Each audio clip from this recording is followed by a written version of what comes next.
Welcome to 30 Minute Reviews. I am Adam. Let's discuss the,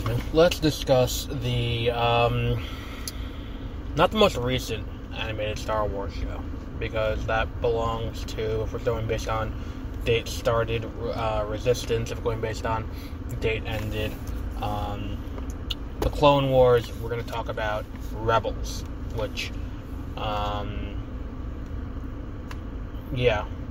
the most recent one the one that aired on Disney X, because then even the other one did too. Resistance did too. Okay. We're talking about Rebels. I have now watched Rebels in its entirety, and I have some thoughts, as one would expect. So let's start out with where we, with what my biggest problem with the show is, and I think it's really an issue that's more not specifically about the show, specifically about episodic children's TV in general. And it's this kind of feeling that, It's this feeling that, we retread the same character development moments episode after episode, because it's meant for syndication.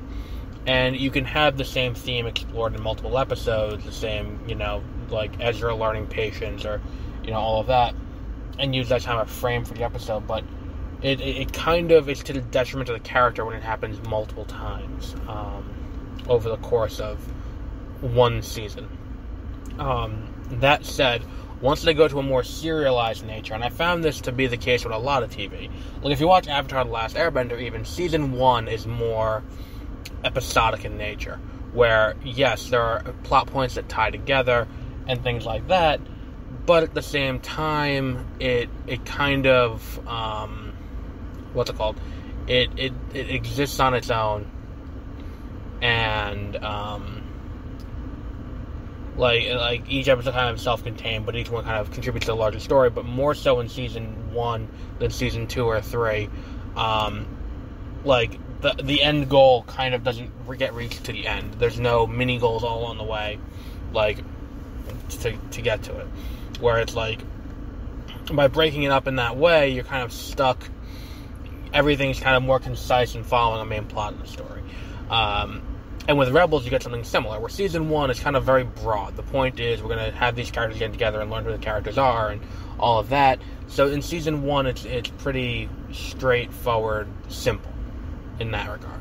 Where it's what was Season 1's main plot? They're not trying to save Lothal. I think it was just a finale where a big event kind of happened, but it's kind of about showing off, that. Then we introduce Ahsoka in Season 2, and, we have Thrawn in Seasons 3 and 4, and Maul becomes a major threat, and it's as these things happen, we end up with more and more, episodes that are tied into a straightforward story, and not just individual standalone stories that kind of contradict each other sometimes. And I think it's an interesting way of, handling it. And if we're going to look at, I forgot what I was going to say. But either way, once it kind of picks up, and it's one of those shows, and I really hate saying this because this has a negative connotation, because there's a lot of shows that have this, where you have to slog through a lot to get to what's good.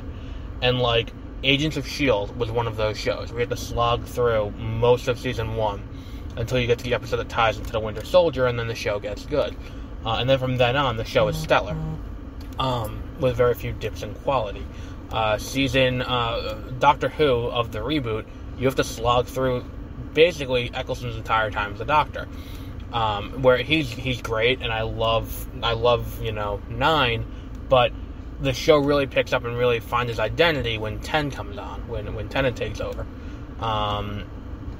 Then it kind of loses itself again. And I kind of, one of the things that made me stop watching, and this is off topic, is, what happened with Matt Smith's Doctor, but who cares? That's not the point I'm trying to make. The point I'm trying to make is that if you're going to sit here and tell me that I got to sit through a certain amount of the show until it gets good, that usually is a turn-off. And with this show, this is one of those shows that you can do that.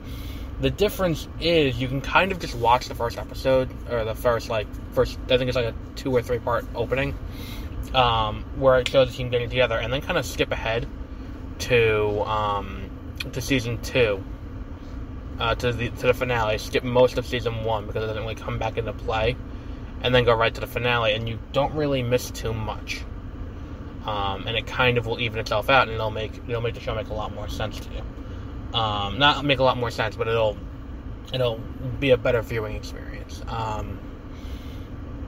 So, if you have not watched Rebels yet, I definitely recommend you should. There's a lot of really interesting concepts that they do. Number one, there's a lot of going into the Jedi and the Sith lore. A lot of exploration of temples that are really visually interesting to look at. The finale of Season 2 has a duel between Ahsoka and Vader, which is one of my favorite duels now. Like, this show has 2 of my favorite duels of all time, and it's got that, and it's got the duel between Obi-Wan and Maul, the one final time duel on Tatooine, which is just so well handled, and it hits so much harder, especially in the aftermath of the finale of the Clone Wars. It's so good. And I think one of the more interesting concepts that they introduced toward the end is the concept of the world between worlds, which comes back into play in The Rise of Skywalker.